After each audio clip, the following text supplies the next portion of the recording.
बीच एक और प्रतिक्रिया सुनवा देते हैं। ज्ञानवापी तहखाने में पूजा के मामले पर all India Muslim personal law board के चीफ असदुद्दीन ओवैसी ने सवाल खड़े किए हैं। वहीं मुलायम सिंह की बहू और बीजेपी नेता अपर्णा यादव ने इसे समाज की बड़ी जीत बताया है। पुनः शुरू करवाया है, वहाँ पहले से हो रही थी, व्यास परिवार पूजा कर रहा था, उसको रोकना नहीं चाहिए था। कितने साल हो गए? 93 से अब 30 साल हो गए। हाँ, उसमें मूर्तियाँ कहाँ हैं कि कैसे मालूम उनको? तो ये प्लेसेस ऑफ वर्शिप एक्ट का वायलेशन है भाई। 30 साल के बाद आप ये काम की इजाज़त दे रहे हैं, तो उनका तो एक काम था कि आप उनको 30 दिन का टाइम देते अपील के लिए। आप कहते हैं कि 7 दिन में पूरा निकाल दो, ग्रिल्स निकाल दो और आप इजाज़त दे दिए। तो ये सरासर गलत फैसला है। हिंदू समाज जो है न्यायालय पर पूरा विश्वास करता है और यह जीत मुझे लगता है पूरे समाज के लिए एक बहुत बड़ी जीत है। और 33 वर्षों से मुझे लगता है हिंदू समाज अपमानित हुआ वहाँ पर, और साक्ष्य को लेकर के जीत हुई है। लेकिन ज्ञानवापी मस्जिद के तहखाने में पूजा अर्चना शुरू हुई और जिला कोर्ट की तरफ से इसकी इजाजत दी गई। उससे पहले क्या हुआ वो भी आपको बता देते हैं। इससे पहले एएसआई के सर्वे में ज्ञानवापी में क्या क्या मिला वो आइए जान लेते हैं, और वो हम आपको दिखाते हैं सिलसिलेवार तरीके से कि एएसआई की जो सर्वे रिपोर्ट दाखिल की गई थी उसमें क्या जानकारी दी गई थी कि क्या कुछ यहाँ पर बरामद किया गया है। मार्बल स्लैब पर श्री लिखा है, ये बताया गया था एएसआई की सर्वे रिपोर्ट में। एएसआई की सर्वे रिपोर्ट में यह भी बताया गया कि मार्बल स्लैब पर राम लिखा हुआ है। देखिए, ये साफ पर राम लिखा हुआ मिला। इसके अलावा हनुमान की मूर्ति 36 सेंटीमीटर ऊंची हनुमान जी की मूर्ति भी यहां पर बरामद की गई। इसके अलावा 15 सेंटीमीटर ऊंची श्री कृष्ण की खंडित मूर्ति भी यहां पर पाई गई, और यह भी एएसआई की रिपोर्ट में बताया गया। तो एएसआई की रिपोर्ट में ये तमाम साक्ष्य सामने रखे गए। एएसआई की रिपोर्ट का यह कहना था, साइंटिफिक रिपोर्ट एएसआई की बताती थी कि किस तरह से हनुमान की मूर्ति 21.5 सेंटीमीटर ऊंची यहां पर मौजूद है। यह ज्ञानवापी परिसर का जो एएसआई सर्वे कराया गया था, साइंटिफिक सर्वे, उसमें ये तमाम जानकारियां निकलकर सामने आई। शिवलिंग की आकृति है जो 6.5 सेंटीमीटर ऊंची है, यह बताया गया एएसआई सर्वे में। इसके अलावा यह भी कि विष्णु जी की मूर्ति भी यहां पर मौजूद है जो 27 सेंटीमीटर ऊंची है। गणेश जी की मूर्ति यहां पर मौजूद है जो 12 सेंटीमीटर ऊंची है। तो अलग अलग जानकारियां, अलग अलग आकृतियां यहां पर मिली, मूर्तियां यहां पर मिली। 7 सेंटीमीटर ऊंची खंडित शिवलिंग भी यहां पर मौजूद है, यह बताया गया एएसआई के सर्वे में।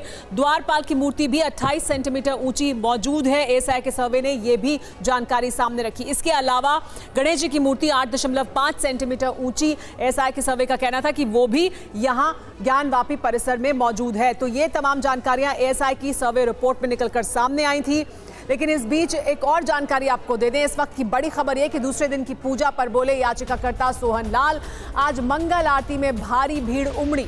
हम सब के लिए 31 साल बाद आया है ये गौरवशाली क्षण। श्रद्धालुओं में जबरदस्त उत्साह है, ये कहा है सोहन लाल ने। सभी सनातनियों को बधाई देते हैं लक्ष्मी देवी।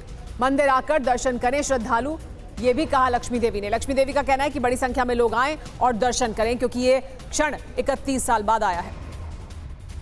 बहुत ज्यादा उत्साह है। आज माननीय जिला जज डॉक्टर A.K. विश्वेश जी के आदेश से जो व्यास जी का तहखाना खोला है जिसमें पूजन राग भोग चालू है, आज उसका दूसरा दिन है और दर्शनार्थियों में बहुत ज़्यादा उत्साह है। दिन भर जो है उत्साह रहा। आज प्रातः ब्राह्म मुहूर्त से ही 3:30 बजे जो मंगल आरती हुई तब से ही दर्शनार्थियों की भीड़ उमड़ी चली आ रही है।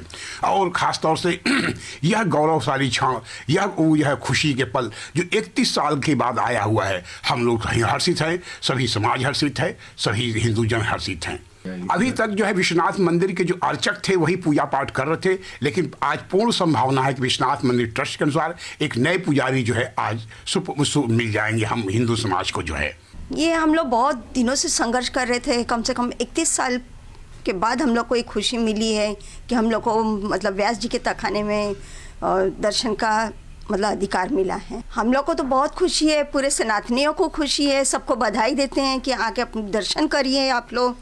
और जैसे हमारा ज्ञानवापी मंदिर है, आप मंदिर में आके दर्शन करिए, यही कहेंगे। अभी तक तो जो नियुक्त है, अब आगे मतलब जो ट्रस्ट वाले हैं, मतलब विश्वनाथ मंदिर के ट्रस्ट वाले हैं, वो तय करेंगे कि कौन पुजारी रहेंगे कौन नहीं रहेंगे। और इस पूरे मामले में अदालत में क्या कुछ चल रहा है, क्या विकल्प अब मुस्लिम पक्ष के पास मौजूद है, इसके बारे में बात करने के लिए सीधे रुख कर लेते हैं। पीयूष पांडे हमारे साथ मौजूद हैं। पीयूष, तो क्या 6 फरवरी से पहले मुस्लिम पक्ष सुप्रीम कोर्ट का रुख कर सकता है? क्या विकल्प उनके पास हैं? बिल्कुल सुमारा, देखिए इंटरिम ऑर्डर जो हाईकोर्ट ने जारी किया है उस आदेश के खिलाफ मुस्लिम पक्ष सुप्रीम कोर्ट आ सकता है, क्योंकि उसे तत्काल पूजा अर्चना पर रोक चाहिए और यही मांग उनकी हाईकोर्ट में भी थी और इसी मांग को लेकर वो पहले भी सुप्रीम कोर्ट आए थे, लेकिन सुप्रीम कोर्ट ने ही उन्हें हाईकोर्ट भेजा था। तो ऐसी स्थिति में जबकि उन्हें तत्काल पूजा अर्चना पर रोक चाहिए तो वो सुप्रीम कोर्ट का दरवाज़ा खटखटा सकते हैं। ये संभावना बनती है कि आज ही वो रजिस्ट्रार जनरल से इस मामले में अर्जी पेश करें अपनी और उसके बाद सीजीआई से संपर्क करें और ये सुनवाई अलग तरीके से भी हो सकती है। ये संभावना भी बनती है कि सीजीआई इस मामले पर अपने घर में सुनवाई करें या फिर ऑनलाइन इस मामले पर सुनवाई हो सकती है। तो देखिए उनके पास विकल्प है, लेकिन जो पेच बनता है वो सबसे अहम ये है कि उन्होंने जो हाईकोर्ट में चुनौती दी वो 31 जनवरी के आदेश को दी, 17 जनवरी के आदेश को नहीं दी, क्योंकि निचली अदालत ने 17 जनवरी को रिसीवर नियुक्त करने का आदेश दिया था। तो ऐसी स्थिति में उन्हें 17 जनवरी के आदेश को चुनौती देनी चाहिए थी और यही वजह थी कि हाईकोर्ट ने इस मामले में उन्हें कोई राहत नहीं देते हुए सीधे तौर पर मामले की सुनवाई को 6 फरवरी तक के लिए टाल दिया। अब 6 फरवरी को दोपहर 2 बजे से इस मामले पर सुनवाई होगी, तब तक विकल्प है और विकल्प का वो इस्तेमाल कर सकते हैं, सुप्रीम कोर्ट पहुंच सकते हैं। वो सुप्रीम कोर्ट का प्रेरोगेटिव है कि वो कब उसकी सुनवाई करें और कितनी जल्दी सुनवाई करें, लेकिन जो तकनीकी आधार वहां पेच फंसा था वही यहां सुप्रीम कोर्ट में भी फंस सकता है, आप ये कह रहे हैं?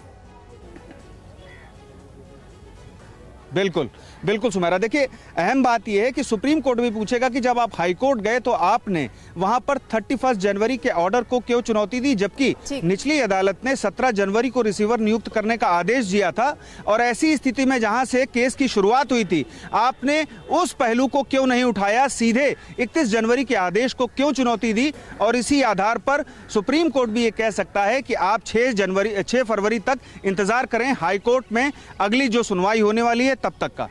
जी बहुत शुक्रिया इस तमाम जानकारी के लिए।